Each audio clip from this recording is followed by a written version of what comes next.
ठाण्यातील मुंब्रा परिसरामध्ये एका अल्पवयीन मुलीवर एका 20 वर्षीय तरुणानं लैंगिक अत्याचार केल्यानंतर त्या अल्पवयीन मुलीला 6व्या मजल्यावरून खाली फेकून दिलाय। मुंब्रा पोलिसांनी घटनेचं गांभीर्य लक्षात घेत ताबडतोब त्या 20 वर्षीय तरुणाला काही तासातच त्याच्या घरातून अटक केली। अधिकची चौकशी केल्यानंतर खेळणी देण्याच्या बहाण्यानं त्या 20 वर्षीय तरुणानं त्या अल्पवयीन मुलीला घरी घेऊन गेला व त्यानंतर तिच्यासोबत लैंगिक अत्याचार केल्याचं सांगितलंय, अशी माहिती मुंब्रा पोलीस स्थानकाचे वरिष्ठ पोलीस निरीक्षक अनिल शिंदे यांनी दिली आहे। ही घटना घडलेली आहे। मुंब्रा येथील ठाकूरपाडा म्हणून एरिया आहे संजयनगरच्या जवळचा। तर त्या अशा आजूबाजूला 4-5 बिल्डिंग आहेत। त्यांच्या सोसायटीमध्ये वेगवेगळ्या बिल्डिंग मध्ये लहानरे मुलं जो आरोपी आपण ताब्यात घेतलेला आहे त्याच्या बिल्डिंगच्या समोर एक क्रीडांगण आहे, तिथे लहान मुलं खेळत असतात। तर एक 10 वर्षाची मुलगी तिच्या मित्रमैत्रिणींसोबत खेळत होती। आरोपी जो आहे आपला यातला तर आरोपीने आसिफ अकबर मंसूरी हा 19 वर्षाचा आरोपी आहे।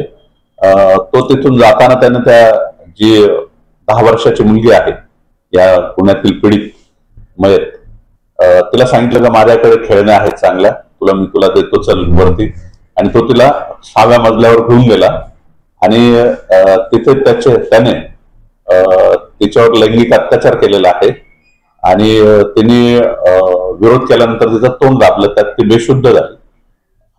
तर मग याने काय केलं की हिने आपलं नाव पुढे ओपन करू नये वगैरे, तर त्या बिल्डिंगच्या त्याच्या घरातला जो हा आहे बाथरूम आहे, त्याच्या बाथरूमच्या ज्या खिडकीच्या 6 काचा आहेत सावधानाच्या त्या काढल्या, 4 काचा त्यापैकी, आणि ती डेड बॉडी फेकताना त्याने त्याच्याकडे एक टोकदार चाकू होता, तो तिच्या मानेमध्ये डीप मध्ये घुसवला आणि तिला त्या बाथरूमच्या खिडकीतनं डकमध्ये टाकून दिलेला आहे।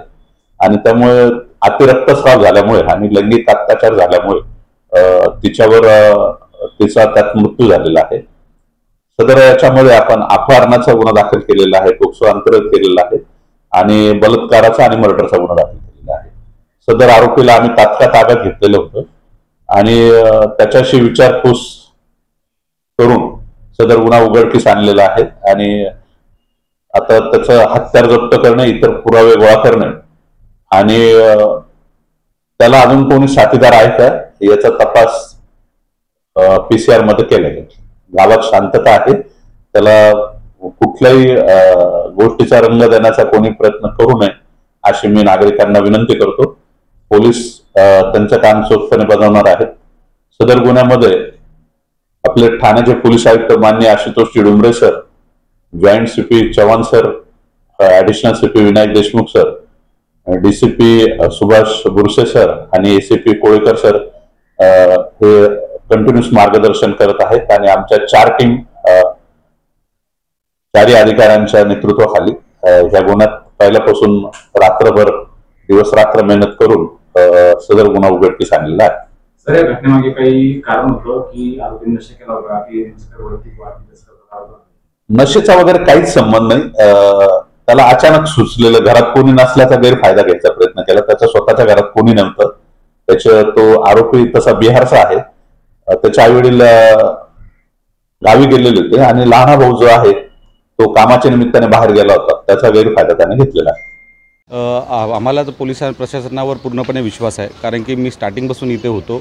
त्या मुलीला काढण्यापासून, ॲम्ब्युलन्स बोलवण्यापासून, फायर ब्रिगेड बोलवण्यापासून सर्व प्रकरणात मी होतो। मुलीची जी आम्ही बॉडी तिथपर्यंत नेली ॲम्ब्युलन्समध्ये, त्याच्यात लगेच 10 मिनिटात पोलिसांनी आरोपीला पकडलेलं आहे। विशेष म्हणजे माने साहेब, सोनावणे साहेब, साळुंके साहेब आणि वरिष्ठ पोलीस निरीक्षक अनिल शिंदे साहेब यांचं कौतुक करावं लागेल की त्यांनी 3 तासाच्या आत आरोपीला पकडून अरेस्ट करून त्याला पूर्ण प्रोसिजर, त्याचं मेडिकल देखील करून घेतलं, सगळ्या गोष्टी करून घेतल्या। फक्त आमचं म्हणणं एवढंच आहे की स्थानिक जनतेने काल जो मोर्चा पोलीस स्टेशनला नेला, लोकांचं म्हणणं एवढंच आहे की ही जी केस आहे ही फास्ट ट्रॅक कोर्टात चालवण्यात यावी आणि ही जर क्रूरता त्यांनी केलेली आहे, पोस्टमॉर्टम रिपोर्टमध्ये आलं आहे की तिच्या गळ्यावर चाकूनी का कशाने तरी होल असं दिसत आहेत, त्यानंतर तिच्यावर पाशवी अत्याचार देखील करण्यात आलेले आहेत। तर हा ही मानसिकता, जी क्रूर मानसिकता आहे, या मानसिकतेला ठेचण्याचा प्रकार झाला पाहिजे। पोलिसांकडून आमची स्थानिक नागरिकांची म्हणजे अपेक्षा अशी आहे की त्याचा एन्काउंटर देखील करण्यात यावा किंवा त्याला फास्ट ट्रॅक कोर्टवर नेऊन फाशीची शिक्षा देण्यात यावी, हीच आमची मागणी आहे। किती ही जरी घटना असली तरी पालकांनी देखील मुलांना सांभाळला पाहिजे, कारण की तू या ठिकाणी राहतो. कशा प्रकारे प्रिकॉशन्स पोलिसांनी पण द्यायला पाहिजे, पालकांनी पण कसे घेतले पाहिजे? आम्ही तर सगळ्या सोसायट्यांना विनंती करत आहोत आणि सांगत आहोत की आपण आपल्या सोसायटीमध्ये निदान एक CCTV कॅमेरा एंट्रीला, लिफ्टच्या ठिकाणी एक CCTV कॅमेरा लावणं खूप गरजेचं आहे. प्रत्येक सोसायटीने आपल्या मेंटेनन्समधून तो करावा. तसंच आमच्या स्थानिक नगरसेविका सुनीताताई सातपुते यांच्या वतीने आता सगळ्या एरियामध्ये गल्लीगल्लीमध्ये CCTV कॅमेरे लावण्यात येणार आहेत. आव्हाड साहेबांनी देखील तसं आश्वासन काल रात्री दिलेलं आहे. काय नेमकं कारण समोर आलं आहे, काय नेमकं भांडण होतं, काय समजू शकलं? भांडण वगैरे तसं काय नव्हतं. ती मुलगी लहान मुलांसंग ती खेळत होती. तिची आई धुणे भांड्याचं काम करते, गरीब घरातली आहे बिचारी. ती खेळत होती. हा पोरगा आला आणि तिला सांगितलं की तुला खेळणी देतो बोलून तो 6व्या मजल्यावर घेऊन गेला आणि तिच्यावर 5वे अत्याचार वगैरे केले आणि त्यानंतर तिला घरातच मारून किचन आपल्या टॉयलेटच्या ज्या खिडक्या असतात त्या खिडक्या काढून, काचा काढून तिला त्या डकमधून खाली फेकण्यात आलं.